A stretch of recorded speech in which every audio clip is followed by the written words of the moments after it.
চট্টগ্রামের new mooring container terminal পরিচালনায় বিদেশি কোম্পানির সঙ্গে চুক্তি প্রক্রিয়াকে বৈধ বলে রায় দিয়েছেন হাইকোর্ট।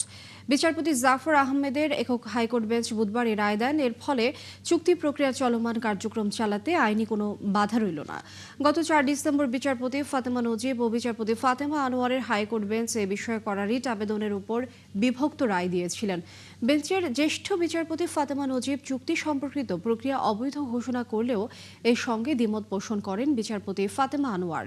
পরে তখনকার প্রধান বিচারপতি ডক্টর সৈয়দ রেফাত আহমেদ বিষয়টি নিষ্পত্তির জন্য বিচারপতি জাফর আহমেদের একক বেঞ্চে পাঠান।